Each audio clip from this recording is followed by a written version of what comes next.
So now let's talk about the second part of today's class, which is input-output management and disk scheduling. So as mentioned earlier during the course, external devices that engage in an input-output with the computer systems can be actually grouped into three categories. The first one is human readable, the second one is machine readable, and the third one is communication. For human readable, those devices are suitable for communicating with the computer user. Examples could be printers, terminals, video display, keyboard, and mouse. On the other hand, the machine readable are those devices that are suitable for communicating with electronic equipment. Examples could be disk drives, USB keys, sensors, and controllers. And the third category is communication. So communication devices. So these are the devices that are suitable for communicating with remote devices. Examples could be digital line drivers and even modems.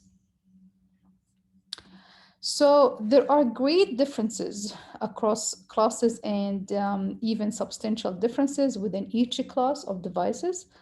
Among the key differences are the following: the data rate. There may be actually differences of several order of magnitude between the data transfer rates, and we will talk about this in today's class as well. The second key difference is related to us on the application level. The use to which a device is put has an influence on the software and policies in the operating system and even supporting utilities. For example, a disk used for files would require the support of the file management system.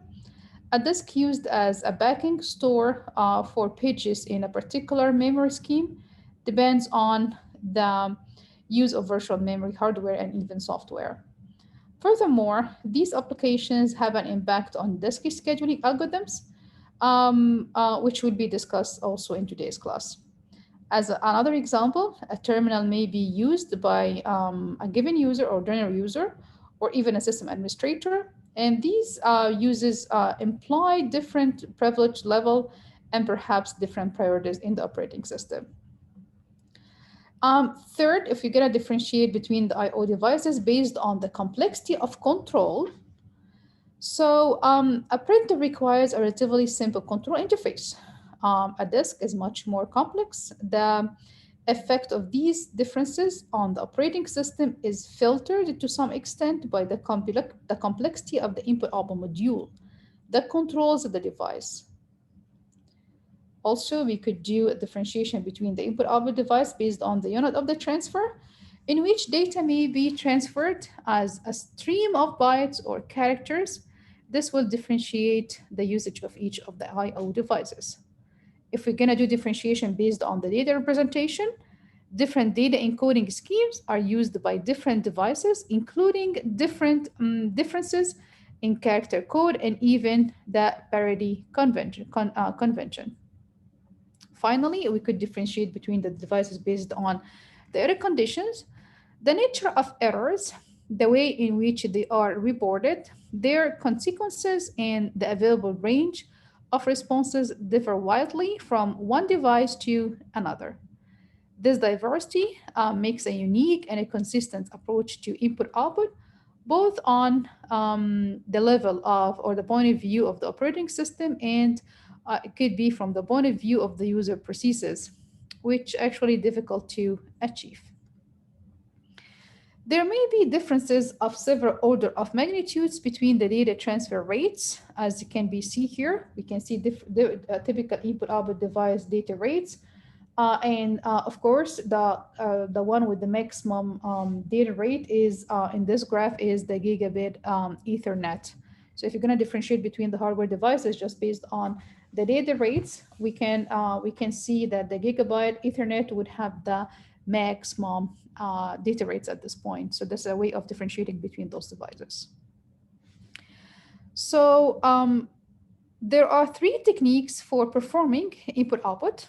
including programmed input output or interrupted driven input output or direct memory access input output. For programmed input output, the processor issues an input output command on behalf of a process to an input output module. That process then busy waits for the operation to be completed before proceeding. On the other hand, for the interrupted driven input output, the processor issues an input output command on behalf of a process. There are two possible alternatives. If the input output instruction from the process is non blocking, then the processor continues to execute instructions from the process that issued the input output command. If the input output instruction is blocking, then the next instruction that the processor executes is from the operating system, which will put the current process in a blocked state and schedule another process. The third technique for performing input output is the direct memory access, in which a direct memory access module controls the exchange of data between main memory and an input output module. The processor sends a request for the transfer of a block of data to the DMA module and is interrupted only after the entire block has been transferred. In the following table, we can see the different level of relationships among these three techniques. In most computer systems, the DMA is the dominant form of transfer that must be supported by the operating system. As computer systems have evolved, there has been a pattern of increasing complexity and sophistication of individual components. Now here is this more evident than in the input-output function. The evolutionary steps can be summarized as follows. The processor directly controls a peripheral device. This is seen in simple microprocessor control devices. And then a controller at this point, or even an input-output module, it will be added. The processor uses programmed input-output without interrupts. With this step, the processor becomes somewhat deforced without the specific details of external device interfaces. The same configuration as from step number 2 is used, but now interrupts are employed. The processor need not spend time waiting for an input-output operation to be performed, which actually would help in increasing the efficiency. And then the input-output module is given direct control of memory via the DMA. It can now move a block of data to or from memory without involving the processor, except at the beginning and end of the transfer. And then in step number 5, the input-output module is enhanced to become a separate processor with a specialized instruction set that is tailored for an input-output. The central processing unit, the CPU, directs the input-output processor to execute an input-output program in main memory. The input-output processor fetches and executes these instructions without processor intervention. This allows the processor to specify a sequence of input-output activities and to be interrupted only when the entire sequence has been performed. And finally, the input-output module has a local memory of its own, and as a matter of fact, a computer in its own right in this local memory. With this architecture, a large set of input-output devices can be controlled with minimal process involvement. A common use of such an architecture has been to control communications with interactive terminals. The input-output processor takes care of most of the tasks involved in controlling the terminals.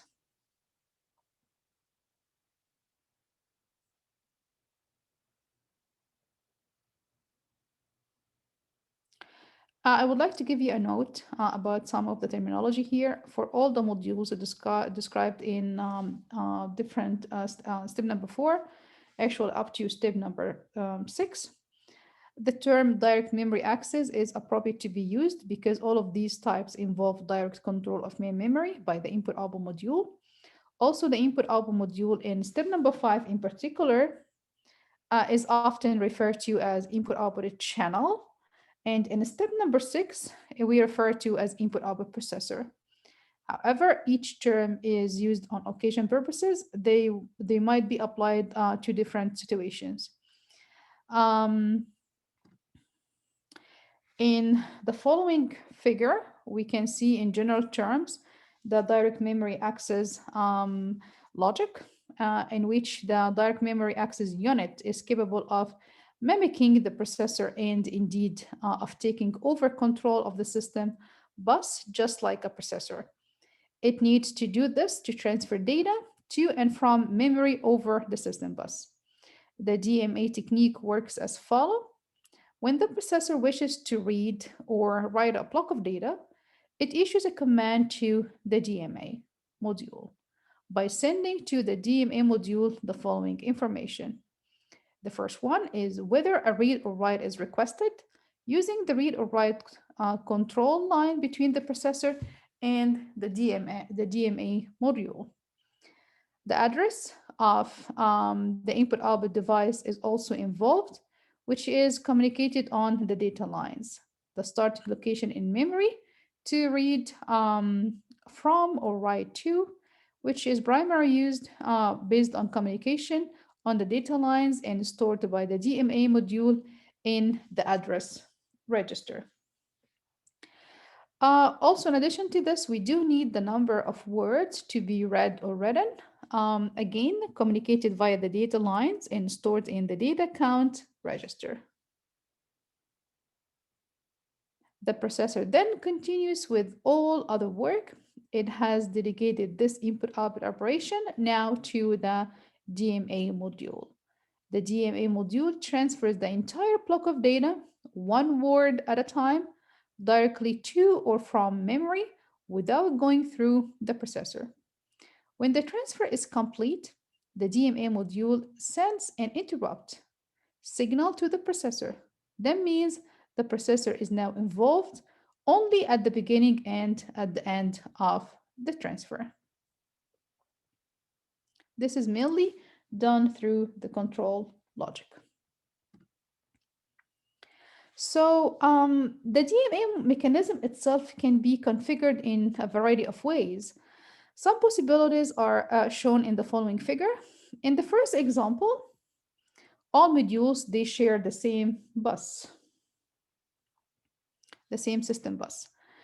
The DMA module acting as a surrogate processor, which uses programmed input-output to exchange data between memory and an input-output module through the DMA module. This configuration, while it may be inexpensive, it is clearly inefficient. Because as with the processor-controlled programmed input-output, each transfer of a word consumes 2 bus cycles, including transfer request followed by the transfer itself. That means the number of required bus cycles can be cut substantially by integrating the DMA and the input-output function, as we see in the next figure. In this figure, we see that there is a path between the DMA module and one or more input-output modules that does not include the system bus. The DMA logic may actually be part of the input-output module, or it may be a separate module that controls one or more input-output modules. This concept, as a matter of fact, can be taken one step further by connecting input-output modules to the DMA module using an input-output bus, as we've seen in the third configuration. This would reduce the number of input-output interfaces in the DMA module to 1 and provides for an easily expandable configuration. As a matter of fact, for the 2 last cases, the system bus that the DMA module shares with the processor and the main memory is used by the DMA module only to exchange data with memory and to exchange control signals with the processor. The exchange data between the DMA module and the input-output module takes place off the bus system. Now let's talk about the design input-output facility. There are two main objectives in designing the input-output facility: efficiency and generality. Efficiency is important because input-output operations often form a bottleneck in a computing system.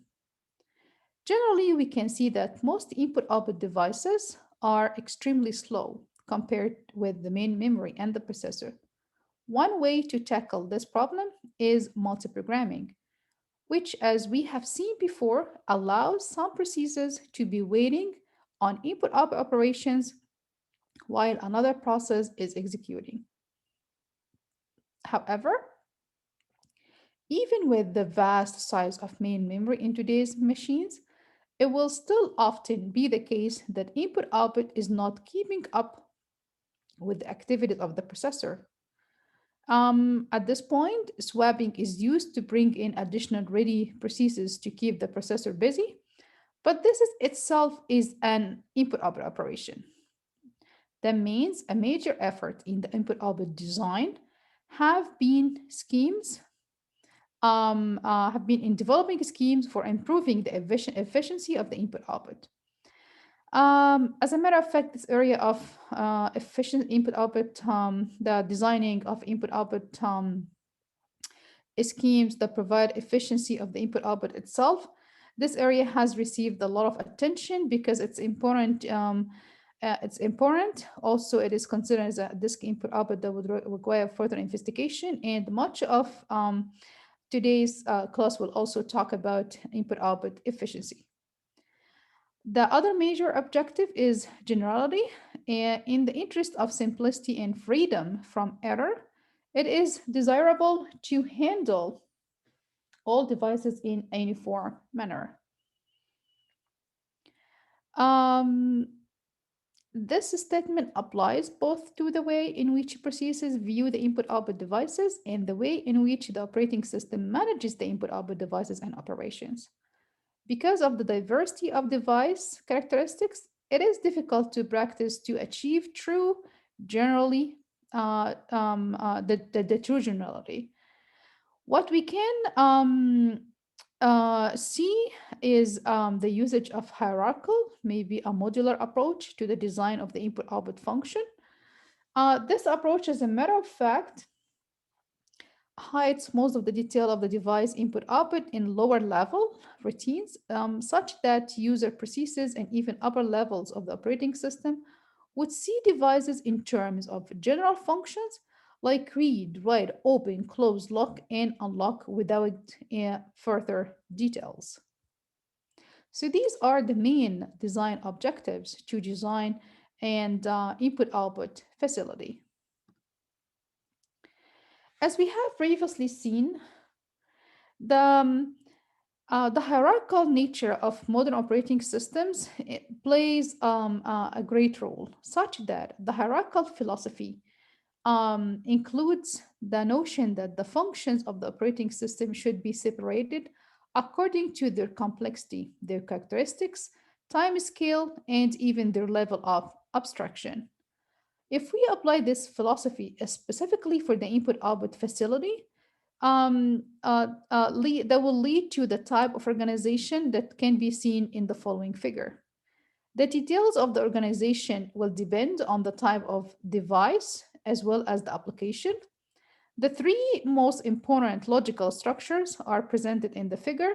The first one is the local peripheral device, the second one is the communication port, and the third one is the file system. Of course, a particular operating system may not conform exactly to these structures. However, the general principles are valid, and most operating system approach input-output in approximately the same way. Now, let's consider the simplest case first, that is of logical peripherals. The logical peripheral device that communicate in a simple fashion such as a stream of bytes or even records.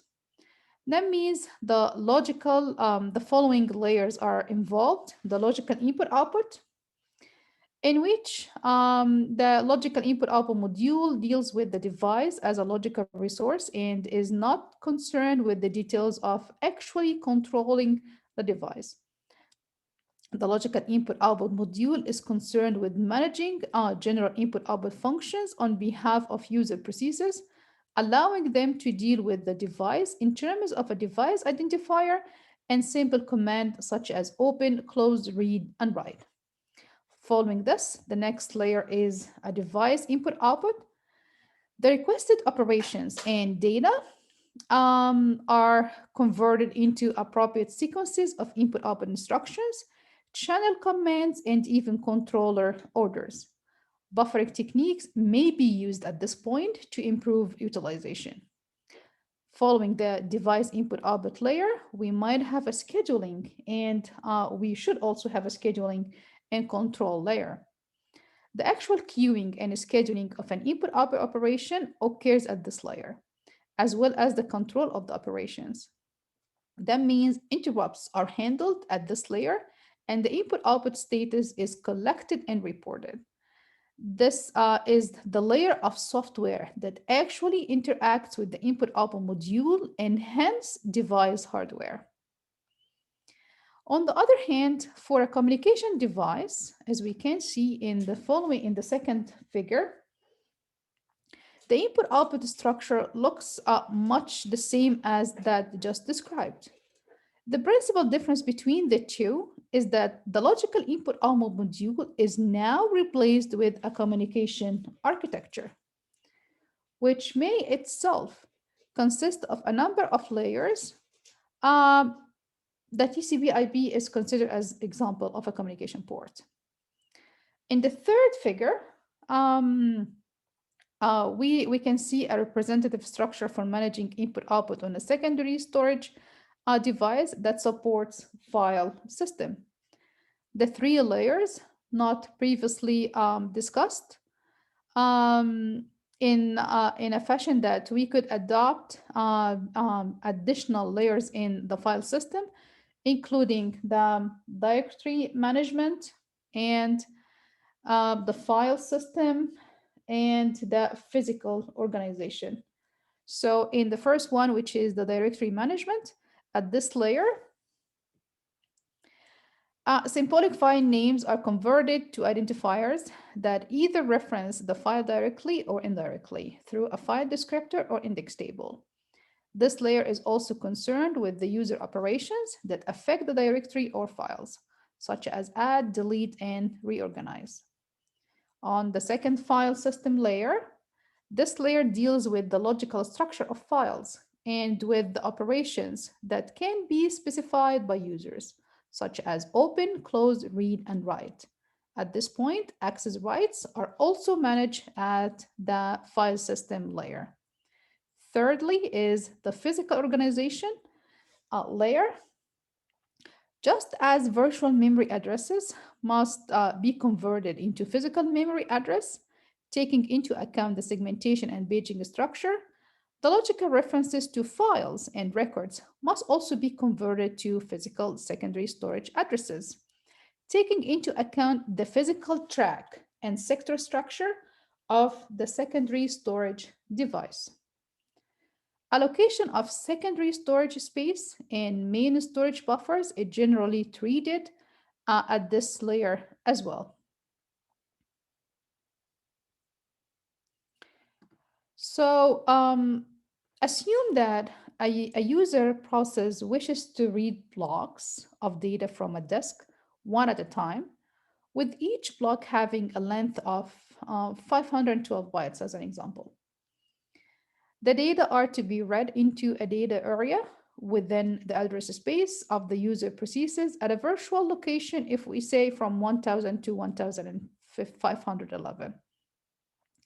The simplest way would be to execute an input-output command to the disk until then wait for the data to become available. And then the waiting could either be busy waiting or more practically process suspension on an interrupt. There are two problems with this scenario. First, the program is hang up, waiting for the relatively slow input-output operation to be completed. And the second problem is that this approach is input-output interfaces with swapping decisions by the operating system. So, so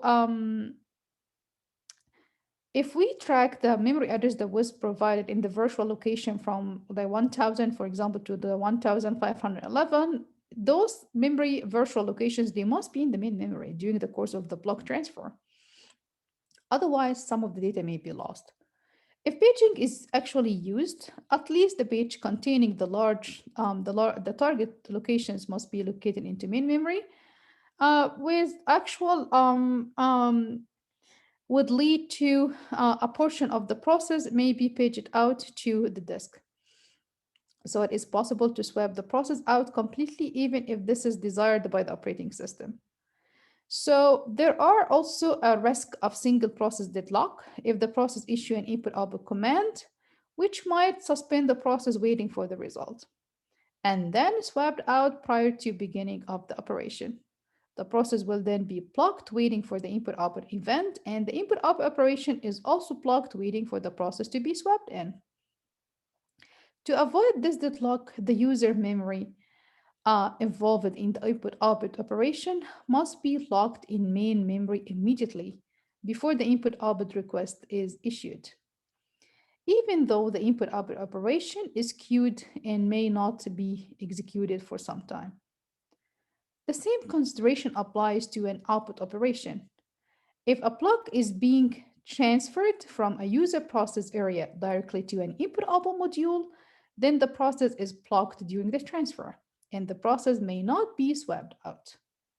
That means to avoid these overheads and inefficiencies, it is sometimes convenient to perform input transfers in advance of request being made and to perform output transfers sometime after the request is made.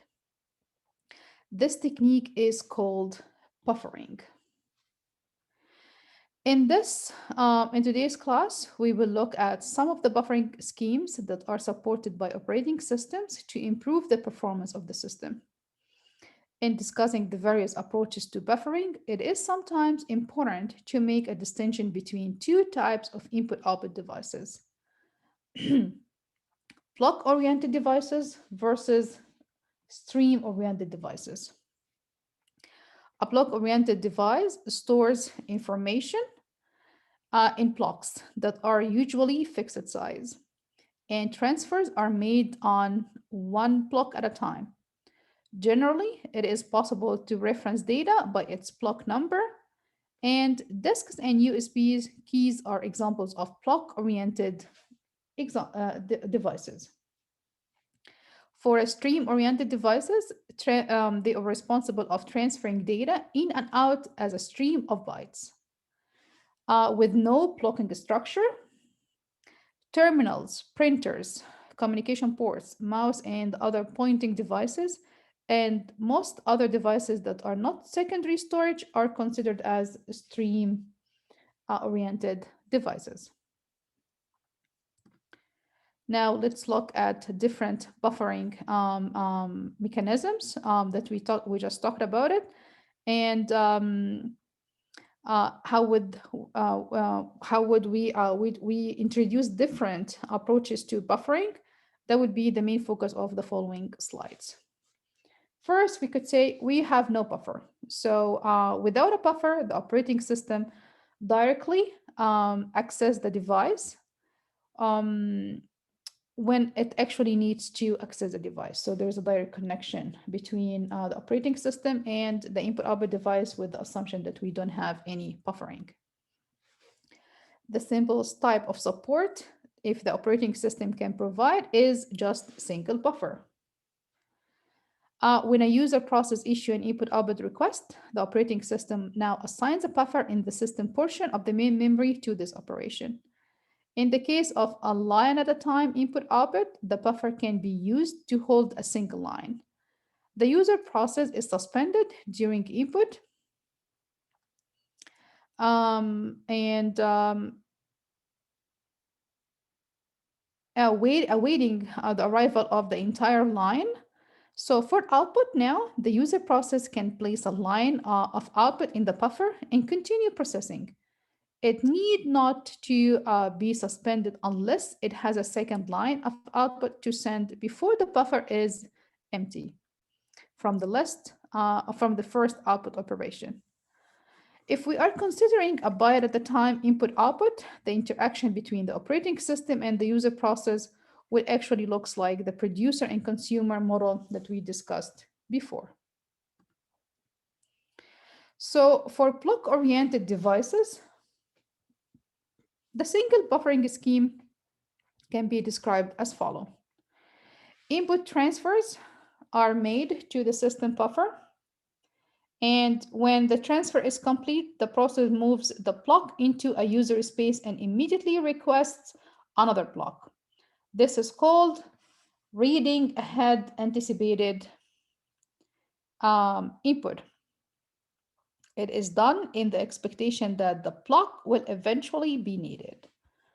For many types of computation, this is a reasonable assumption most of the time because data are usually accessed sequentially. Only at the end of the sequence of processing will a block be read in unnecessarily. This approach will generally provide a speed up compared to the lack of system buffering. The user process can be can be actually processing one block of data while the next block is being read in. That means the operating system is able to swap the process out because the input operation is taking place in a system memory rather than the user process memory. This technique is, however, complicate the logic in the operating system, and the operating system must keep track of assignment of the system buffer to the user processes. That means the swapping logic is also affected because if the input output operation involves the same disk that is used for swapping, it is hardly makes sense to queue disk writes to the same device for swapping the process out. This attempt to swap the process and release main memory will itself not begin until after the input-output operation finish, at which time swapping the process to disk may be no longer appropriate. Same consideration actually applies to the block-oriented output.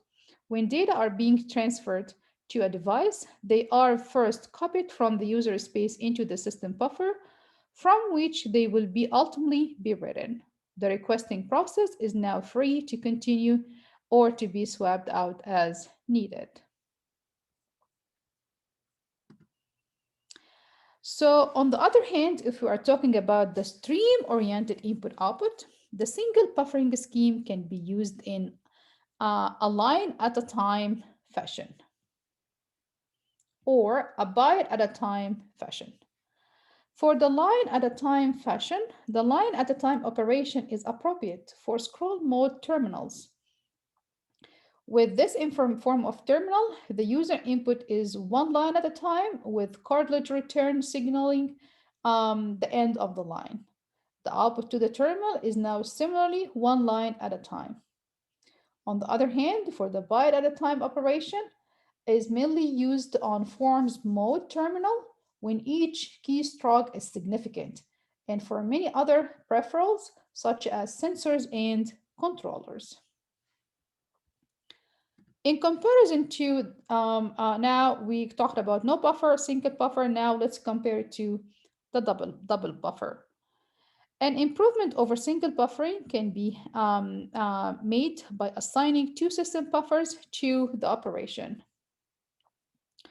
A process can now transfer data to or from one buffer while the operating system try to free or fills the other buffer. This technique is also known as double buffering or buffer swapping. Sometimes we call it buffer swapping. For For block-oriented software, it's a straightforward process by allowing two buffers to be adopted in the operating system, which somehow a little different if we compare it to the stream-oriented input, because we again are faced with the two alternative modes of operation. It could be either line at a time input output, in which the user process might not need to be suspended for input output unless the process runs ahead of the double buffers. On the other hand, for the byte at a time operation, the double buffer will offer no particular advantages over a single buffer of twice the length. In both cases, the producer and consumer model could be also followed. Finally, we could talk about the circular buffer. A double buffer scheme should smooth out the flow of data between input-output device and a process. If the performance of a particular process is the focus of our concern, then we would like for the input-output operation to be able to keep up with the process. Double buffering may be inadequate if the process performs rapid bursts of input-output. So in this case, the problem can often be alleviated by using more than two buffers. When more than two buffers are used, the collection of buffers is itself referred to as a circular buffer. With each individual buffer being one unit in the circular buffer, this is simply the bounded buffer producer consumer example that we discussed before. So the following figure is just like a simplification of the differences between the different input-out buffering scheme, with a comparison between no buffering and then adding just one buffer or two buffers, or even using the circular buffer. So the actual details of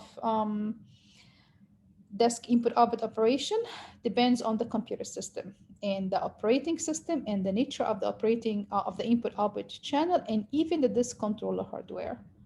So a general timing diagram of the disk input-output transfer can be seen in the following figure, where we can determine the period in which the device is busy.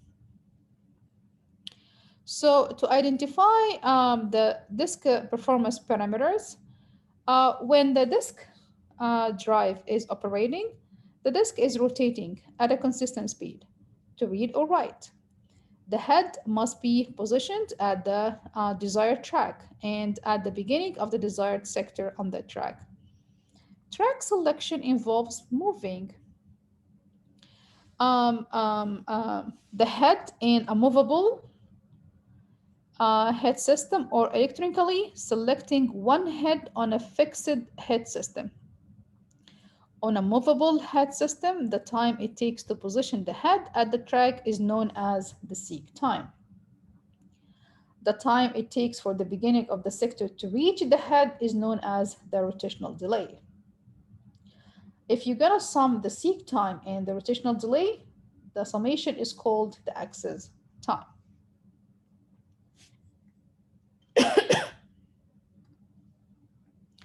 So the seek time is the time required to move the disk arm to the required track. It consists of two key components, the initial startup time and the time taken to traverse the tracks that have to be crossed once the access arm is up to speed. Um, um, Another definition to the seek time is the settling time, where it is defined as the time after positioning the head over the target track until track identification is confirmed. Keep in mind that much improvement comes from smaller and lighter disk components, and a typical average seek time on traditional hard disk is always under 10 milliseconds. So rotational delay is the time required for the addressed area of the disk to rotate into a position where it is accessible by the read and write. Normally, disk rotates at a speed ranging from 3,600 revolution per minute or rotation per minute. For handheld devices such as like digital cameras, or might be up to 5,000 rotation per minute. And for a bigger speed like the 5,000 rotation per minute, there is one revolution per 4 milliseconds. Like on average, the rotational delay could be 2 milliseconds. The transfer time to or from the disk depends on the rotational speed of the disk and consequently depends on the rotational delay. As we now talked about different input-output management, including different buffering schemes and different definitions of some performance measures, now I would like to introduce you to different disk scheduling algorithms. We do have the first in, first out, and we do have another one that is related to priority, the PRI, and we do have another one related to the shortest surface time first, and then we do have the scan method, we do have the C-scan method, and I would like to investigate with you today the differences between each of those and just the definition. For the first in, first out, we always start at track 100. The same for all the algorithms, we always start at track 100.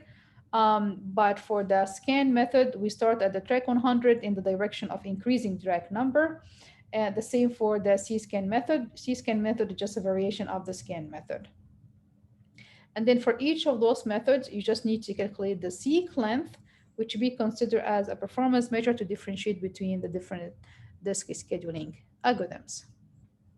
Now, let's traditionally talk about the different algorithms, starting by the first in, first out. So as we have known before, it processes the request in sequential order. It considers as a fair strategy to all the processes.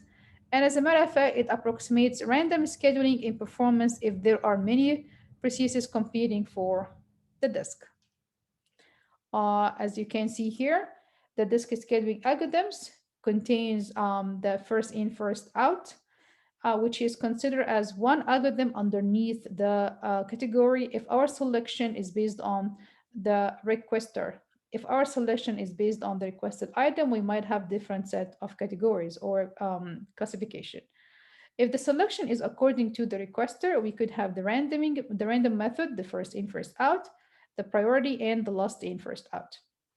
If the selection is according to the requested item, our disk scheduling algorithm could be the SSTF or the scan, the C-scan, the N-step scan, or the F-scan. The random scheduling is commonly used for analysis and simulation. The first in, first out is fair for all among all the other techniques.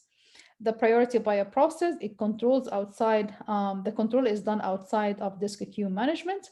And the last in, first out, it is widely used to maximize locality and resource allocation and utilization. If the selection is made based on the requested item, we do have different classification or different methods. Algorithms like the shortest surface time first, or the back and forth over disk, or the one way with fast return, which is a version of the C-scan of the scan algorithm, or scan of n records at a time using the n-step scan, or even using the n-step scan version, and where now we will define n as the queue size at the beginning of the scan cycle. For the SSTF, we do have high utilization, small queues, better surface utilization, lower surface variability, and surface guarantee, and even load sensitive. Allow me now to introduce you to the priority per process. In this method, the control of the scheduling is outside the control of disk management software. And the goal is not to optimize the disk utilization, but actually to meet other objectives defined by the operating system. The short batch jobs and interactive jobs are given high priority, and the PRI method provides a good interactive response time. And in this algorithm, longer jobs may have to wait for a longer time. It is considered as a poor policy for database management.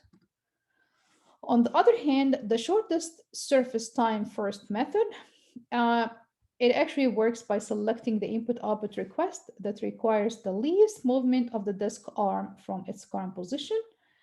It always choose the minimum seek time. For the scan method, which is also known as the elevator algorithm, in the scan method, the arm moves in one direction only, which means it satisfies all the outstanding requests until it reaches the last track in that direction, then the direction is reversed. For the scan method, it actually favors jobs that would have requests that are for tracks nearest to both the innermost and the outermost tracks on the hard disk, and favors the latest arriving jobs. To differentiate the scan to the C-scan, where C-scan is for circular scan, the circular scan is restricts scanning to one direction only, and when the last track has been visited in one direction, the arm now is returned to the opposite end of the disk, and the scan begin again. That's how the C-scan scheduling method policy works. For the N-step scan, as we compare to the other scheduling method, it is possible that the arm may not move for a considerable period of time. At this point, we need to segment the disk request queue into subsequent queues, each of length n. The subsequent the sub queues are now processed one at a time using a traditional version of the scan algorithm. And while a queue is being processed, any new request must be added to some other queue. If we do have fewer number of requests compared to n that would be available at the end of the scan, all of these requests are now processed with the next scan. Finally, the F-scan. The F-scan is a policy that uses two subqueues. So we do have two subqueues in this policy. When a scan begins, all of the requests are in one queue and with the other one as an empty queue. During a scan, all new requests are put into the other queues. The other queue surface of new requests is deferred until all of the old requests have been processed. So in addition to all the scheduling algorithms, there are different level of independent disk organizations, including the RAD, the redundant array of independent disks. I will not talk about these hard those redundant arrays of independent disk for now. I'll stop here, and then this will be our last material for the semester. So in today's class, we talked about the uniprocessor scheduler, and we talked about the disk management and the disk scheduling algorithms. So any additional information that I just added in today's slides, it's just readings. If you are interested to read more about the redundant array of independent disks, the different levels of each RAD, including level 0 up to level 6. And also it has some information about the disk cache and how would you access the disk cache using different algorithms that deal with the design issue of replacement algorithms with respect to the disk. But for now, all of these materials after this slide, like after, I'm going to say the stopping slide, are considered as just readings for your reference. So in summarization, in today's class, again, we talked about input-output devices. So that's for part 2. We talked about the organization of the input-output function, and we talked about the input-output buffering, and we talked about the disk scheduling. any additional information that are related to case studies of across different operating system, this is just part of your ratings. You are not required to memorize those information for the final exam. So I will stop here and thank you for listening.